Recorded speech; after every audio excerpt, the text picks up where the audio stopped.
Hello everyone, कैसे हैं आप। वेलकम है आपका फिर से जॉब मास्टर में। जैसे कि आपको पता है कि आपकी हिस्ट्री की जो सीरीज है वो शुरू हो गई है और कल हमने एक लेक्चर पहला लिया था जिसमें आपने इतिहास के बारे में पढ़ा था कि इतिहास का मतलब क्या होता है कि जब हम पास्ट की स्टडी करते हैं या उसके बारे में जानकारी प्राप्त करते हैं, एकत्रित करते हैं, तो उसे हम क्या कहते हैं, हिस्ट्री कहते हैं। ठीक है। और ये भी हमने पढ़ा था कि जो वर्ड है वो ग्रीक वर्ड से डिराइव किया गया है, हिस्टोरिया, जिसका मतलब क्या है, इन्वेस्टिगेशन करना, जांच पड़ताल करना चीज़ों के बारे में। फिर हमने क्या पढ़ा कि जो आपकी हिस्ट्री है उसको 3 हिस्सों में क्या किया गया है, विभाजित किया गया है, डिवाइड किया गया है। पैलियोलिथिक में, मेसोलिथिक में और नियोलिथिक में। इनमें आपने क्या पढ़ा कि जैसे जैसे मतलब कि समय के अनुसार चीज़ें चेंज होती गई, जो आपका ह्यूमन है वो भी क्या होता गया, डेवलप होता गया। उसको समझ आने शुरू हो गई भाई कि हम हमने कच्चा मांस नहीं खाना, उसको पका के खाना है, कि आग का आविष्कार हुआ, आग के फायदे क्या हैं। जैसे वो कच्चा मांस खाता था, उसे अग्नि के बारे में नहीं पता था कि ये कुछ होती है चीज़, है ना। और जब उसको आग के बारे में पता चला, आग का आविष्कार हुआ, तो उसे पता चल गया कि इन चीज़ों को पका के खाया जाता है। क्लियर है। फिर मनुष्य ने क्या करना शुरू कर दिया, खेती बाड़ी करना शुरू कर दिया। खेती बाड़ी से मतलब कि चीज़ों को उगाना शुरू कर दिया, फसलें उगानी शुरू कर दी, फ्रूट्स उगाने शुरू कर दिए, है ना। तो मतलब उनको जैसे जैसे डेवलपमेंट हो रही है ना, वैसे वैसे इंसान की भी डेवलपमेंट हो रही है। उसको भी पता चल रहा है कि कैसे कैसे चीज़ों का यूज़ करना उपयोग किया जाता है। क्लियर। अब हम नेक्स्ट पढ़ेंगे आज age of metal. Age of metal का मतलब क्या कि अब मनुष्य ने धातु का भी यूज करना शुरू कर दिया, कि कॉपर हो गया, लोहा हो गया, कि इनका भी कैसे यूज किया जाता है। मैंने आपको बताया ना कि जैसे जैसे मनुष्य की डेवलपमेंट हो रही है वैसे वैसे उसको पता चल रहा है कि हमने चीज़ों का यूज किस तरीके से करना है। तो आज के लेक्चर में हम यही पढ़ेंगे कि मनुष्य ने मेटल का यूज करना भी शुरू कर दिया, कि मेटल का यूज कैसे किया जाता है। क्लियर है। अब नेक्स्ट करते हैं आगे। तो सबसे पहले हम पढ़ेंगे मेटल एज। मेटल एज जिनको आप क्या बोलते हो, धातु एज। ठीक है। मेटल एज का मतलब धातु, धातु मतलब कि मेटल्स का यूज करना। आपकी कॉपर मेटल है, गोल्ड है, सिल्वर है, ठीक है, ये सारी आपकी क्या मेटल्स है। इनका यूज कैसे करना है उसके बारे में सबसे पहले है आपका चैल्कोलिथिक एज। ठीक है। मेटल एज को 2 चीजों में डिवाइड किया है। देखो, अब जो आपकी मेटल एज है ना, उसको भी फर्दर दो सब पार्ट्स में डिवाइड किया गया। एक आपका चैल्कोलिथिक एज, जिसको आप बोलते हो ताम्र पाषाण युग। जिसको क्या बोलते हो, ताम्र पाषाण युग। नेक्स्ट है आपकी आयरन एज, लोहे का, लोह युग, जिसमें मनुष्य ने लोहे का यूज करना सीख लिया, कि लोहे का किस तरीके से क्या किया जाता है, यूज किया जाता है। इतना क्लियर है। मेटल एज को 2 भागों में विभाजित किया, चैल्कोलिथिक एज जिसको आप बोलते हो ताम्र पाषाण युग, एंड नेक्स्ट है आपका आयरन एज जिसको आप लोह युग कहते हो। अब नेक्स्ट करेंगे हम आगे चैल्कोलिथिक एज। अब चैल्कोलिथिक एज के बारे में हम पढ़ेंगे कि चैल्कोलिथिक एज जो है वो आपकी 1800 से लेके 1000 BC के बीच में है। ठीक है। कहते हैं कि the term Chalcolithic is a combination of 2 word, कि आपका जो ये चैल्कोलिथिक एज है ना, ये जो चैल्कोलिथिक वर्ड बना गया, ये 2 चीजों को मिला के बना गया, उनके कॉम्बिनेशन से बना गया। अब वो 2 वर्ड्स कौन से हैं आपके, chalco plus lithic was derived from the Greek word। इनको आपने भी कहाँ से डिराइव किया गया है, ग्रीक वर्ड जिसका मतलब है khalkos plus lithos, which means copper and stone और copper एज। खालकोस और लिथोस जिसका मतलब है कॉपर, जिसका मतलब क्या है, कॉपर या स्टोन। कॉपर आपको पता है क्या होता है, तांबा, और स्टोन क्या होता है आपका, पत्थर। ठीक है। जिसको आप बोलते हो कॉपर एज। तो ये चैल्कोलिथिक एज जो है ये कॉपर एज से संबंधित है। क्लियर है। 2 टर्म से बना है, चाल्को प्लस लिथिक, ग्रीक वर्ड से ही डिराइव किया गया है, जिसको आप खालकोस या लिथोस बोलते हो, मतलब कॉपर या स्टोन, जिसको आप बोलते हो कॉपर एज। आई होप इतना क्लियर होगा। ठीक है। अब नेक्स्ट करते हैं आगे। अब कहते हैं the neolithic age. Neolithic age तुम लोगों ने कल पढ़ी थी ना। Neolithic age is follow by chalcolithic age. कहते कि ये जो न्यूलिथिक एज है ये चालकोलिथिक एज को क्या करती है, फॉलो करती है। कई चीजें ऐसी है जो इनको फॉलो करके वो चलती है। Copper was the first metal to be used. Chalcolithic में सबसे पहले जो मेटल का यूज हुआ था वो थी कॉपर। तो कॉपर एक ऐसी मेटल है जिसका सबसे पहले हमने क्या किया था, यूज किया था। तो अगर आपको पेपर के पॉइंट ऑफ व्यू से पूछ लिया जाए कि ऐसी कौन सी मेटल है जिसका सबसे पहले प्रयोग किया गया था या यूज किया गया था, तो आपको पता आना चाहिए वो क्या, आपका कॉपर। ठीक है, कॉपर जिसको आप तांबा बोलते हैं। नेक्स्ट ये आप देख सकते हो कि ये तांबे के बने हुए बर्तन है। ठीक है, सबसे पहले जो लोग थे, जो उनके पास मटेरियल था वो किसका था, कॉपर का। नेक्स्ट है used different type of pottery of which black and red pottery was most popular।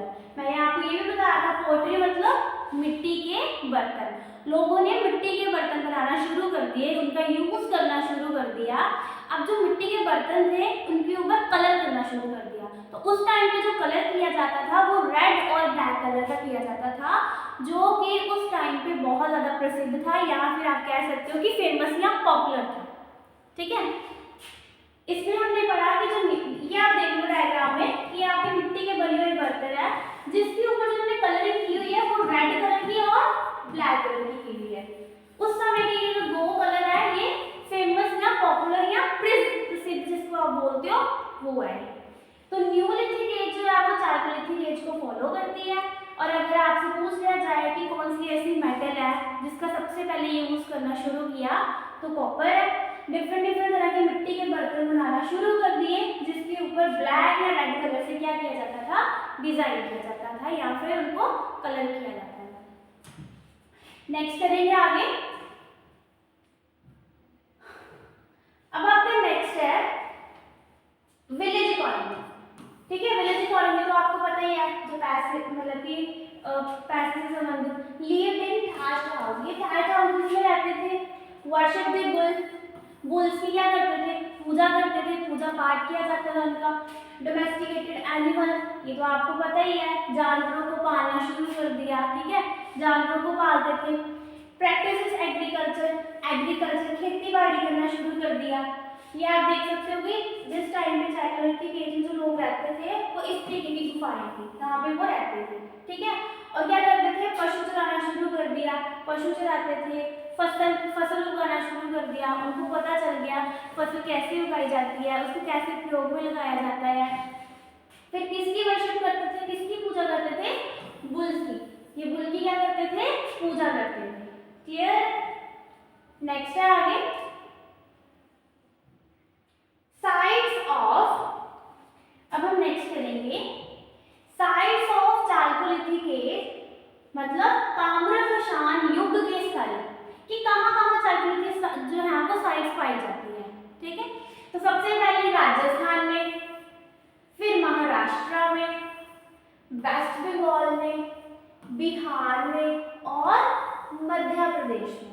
ये आपको याद होना चाहिए कि चालकोलिथिक एज की जो साइट्स हैं या इनके ताम्रपाषाण युग के जो स्थल हैं वो कहाँ पे हैं, राजस्थान में, महाराष्ट्र में, वेस्ट बंगाल में, बिहार में और मध्य प्रदेश में। क्लियर।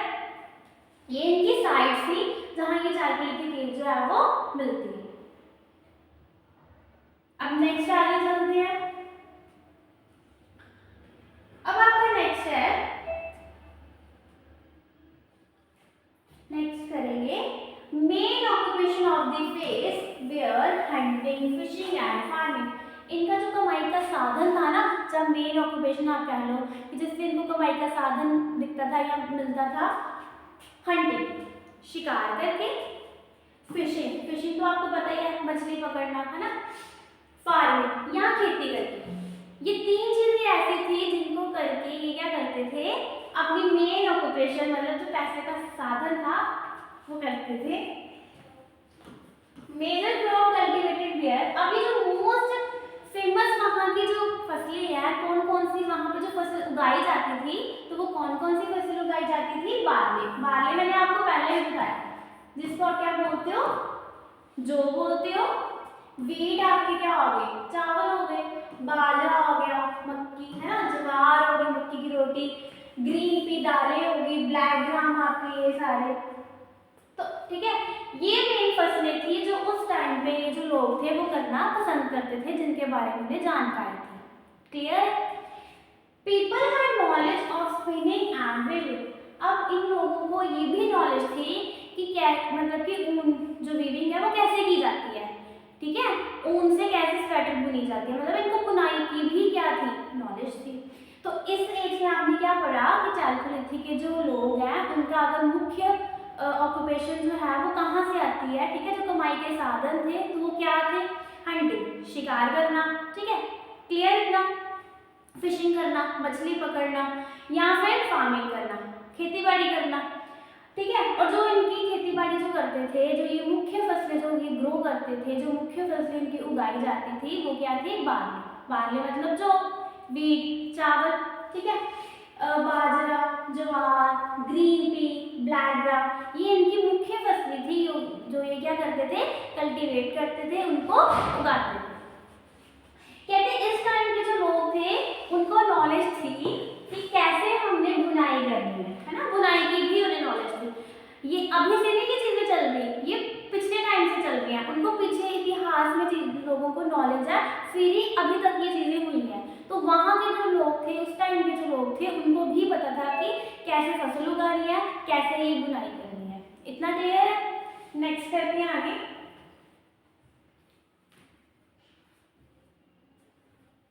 अब इनके कल्चर, ठीक है, कई बार आपको पूछ लेते हैं इनके कल्चर, ये आपको ये पता होना चाहिए। कल्चर क्या होता है भाई? रीति रिवाज।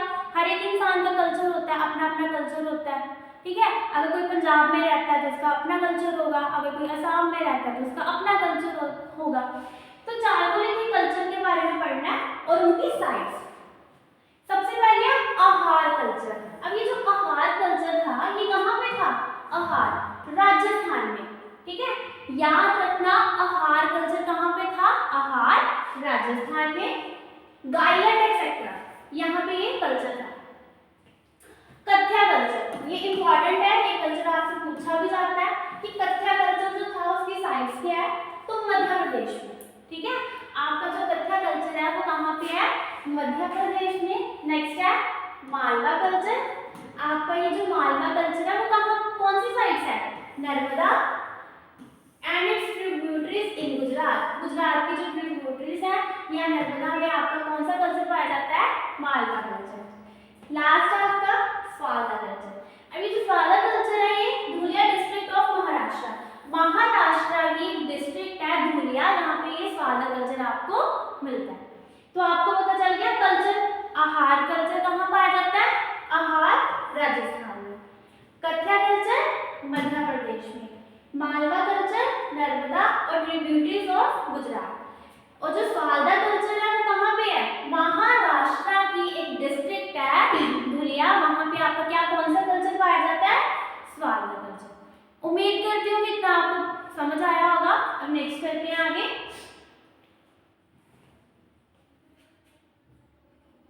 Iron age. आयरन एज का मतलब लोह युग, ठीक है।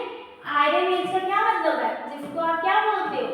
लोह युग, जिसमें अब मनुष्य ने लोहे का प्रयोग करना शुरू कर दिया, जिसको उसको पता चल गया कि लोहा भी एक धातु है, इसका भी यूज किया जाता है।